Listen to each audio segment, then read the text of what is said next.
Hello there. Let's talk about pressures. So, we got Henry's Law. Henry's Law tells us that as we increase pressure, we're going to increase gas solubility. What that means is if I had my water bottle here and I had a bunch of carbon dioxide above it, if I pressurize this room, that carbon dioxide is more likely to enter the water because chemistry stuff and we're just forcing it in there. It's great.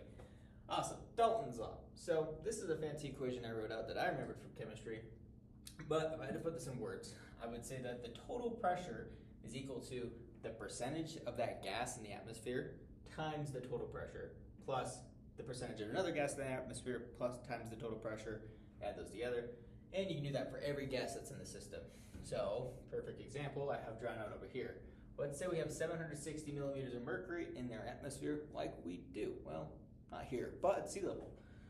So we're going to get 0.2, if we took 0.21, which is the percent composition of oxygen in this equation, multiply that by 760 millimeters mercury, then we'll get about 160 millimeters mercury of O2, and then add that to carbon dioxide, add that to nitrogen, add that to, poisonous stuff, whatever, hopefully not too much in the air, carcinogens, cancer, oxygen's a cancerous thing. So breathing's good.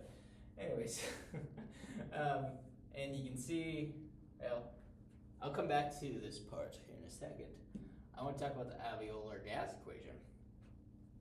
So the alveolar gas equation, what this is telling us is the total pressure of alveolar oxygen, so this part right here, which I said is 100, but that can change, is equal to the partial percentage, or the percentage, which is that number right there, of O2 in the atmosphere times the atmospheric pressure minus the partial pressure, or the pressure of H2O in the esophagus, because that's actually like a negative vector. I'll explain this part a little bit more. If this is pushing down, because H2O repels oxygen in some sense, it's actually like a vector pointing that way. So they're subtracting from each other. Cool. And then we're going to subtract that from the partial, or the pressure of CO2 in the alveolars.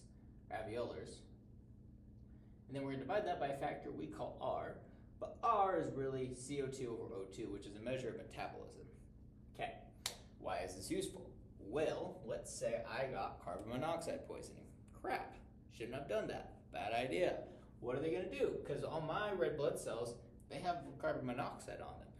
So we really have two factors that we can play with here. We can't really control this because that's a body thing. Can't really control this because that's a body thing. And so we can control this when we can control that. So we can control that, and that, right? So if I have carbon monoxide poisoning, my best bet for continuing to live after breathing in a bunch of that CO, I need to decrease this, I need to increase this, and hopefully increase this. Let's run an example.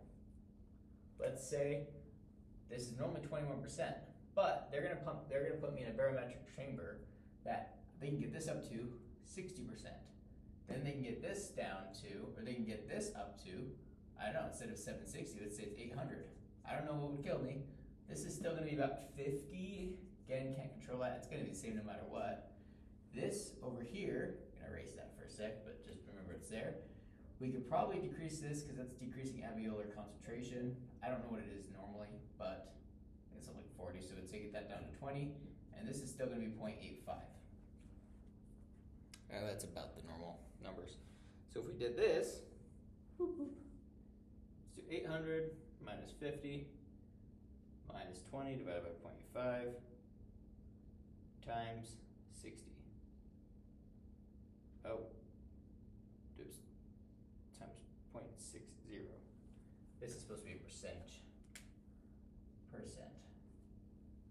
So now I've increased this 160 to a whopping 435, which would mean I'm going to have a much larger oxygen rate, or rate that oxygen wants to enter, and a much higher rate that CO2 wants to leave. Cool. I actually kind of explained that using that equation. So, yeah. All right. There is a quote a relationship we call pulmonary perfusion ratio, and it's V ventilation divided by Q perfusion. So the ideal V to Q ratio is 0.8, and that means we have slightly more blood flowing because this number's a bit bigger than we have ventilation occurring or O2 available. That's a good thing. That's what we want. Now these changes to these are going to be graphed on, there's a bar graph that kind of looks like this. So as we increase the VQ ratio, meaning we have too much ventilation and not enough blood to carry, we're gonna call that dead space. And dead space just refers to any air that's brought in but not actually utilized. So we're increasing the amount of dead space we have when we go this way. And shunt means we have a lot of blood flowing through, but it's not getting, we're not getting enough air. So the blood just isn't getting oxygenated, so it's going back to the left side of the heart as unoxygenated, called shunted blood. Changes to these can occur. Ventilation, main changes that can cause this to decrease really just decreases any kind of lung disease. Whether it's restrictive or obstructive, it's going to be able to, an obstructive, we can totally get the air in, but getting it out's pretty difficult. Restrictive, your lungs can't actually fully expand.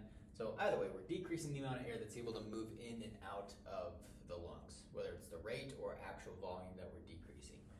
Perfusion, there are some lung diseases that can actually cause a decreased rate of perfusion. That's a little complicated with like COPD. Talk about that in a minute.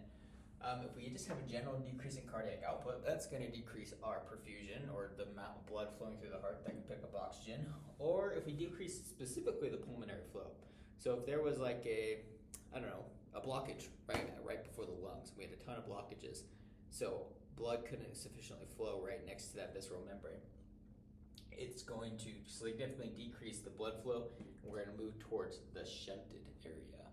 Oh no. Alright, let's talk about two different types of lung diseases we got going on here. So COPD, which is a kind of more specific version of obstructive lung disease in general.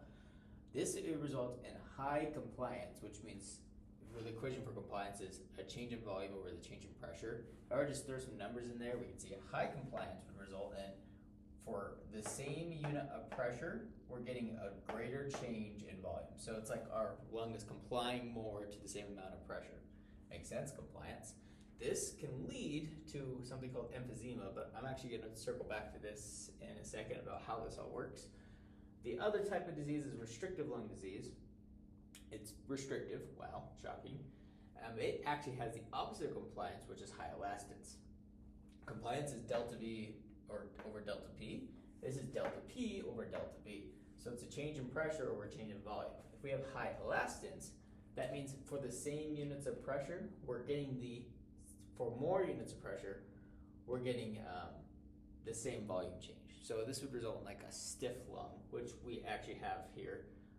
Think about like if a lung can't fully expand due to scarring, that's going to mean we have to get more pressure, force it to open up more when it doesn't want to, and that's actually going to result in a total decrease in total lung volume or total lung capacity, which sucks because that means you always feel like you're short of breath. So my personal recommendation, don't get it. Just don't get a restrictive lung disease. It's that easy. So going back to COPD and obstructive, I want to talk about what this actually looks like inside of the alveoli. So if this is healthy alveoli, and I'm using Laplace's equation here, except I removed the 2, this is supposed to be 2t, but I did that to emphasize a point. If a normal alveoli, our tension is high and our radius is low. Now granted, we have this tension offset by surfactant, but this is how it should be. We should be able to expand when we want and compress when we want. But in an unhealthy lung, what COPD leads to, which is emphysema, we actually get a combination of all these alveoli into one kind of giant cavity. Now, it's not all of them combined into one, but in this scenario, we're going to see these three combined into one, which is what's happening actually inside the lungs. Our pressure is now equal to a small t over a really big R, because our radius is huge, and our surfactant tension remained the same, but now it's going to be small compared to the t. So the amount of pressure we have to actually compress our lungs sucks. So what happens is you can breathe in really well, but you can't breathe out because it's trapped in there. Going back to our perfusion ratios we were talking about, if this is our vasculature, this is going to lead to a good perfusion ratio. But if we have that same vasculature over a much larger area now, that's actually going to decrease our Q and make our ratio higher. Versus before, we were like, oh, yeah, all lung diseases result in a decrease of V, or decrease in ventilation, and that would decrease our ratio, but this is an example where it's the opposite.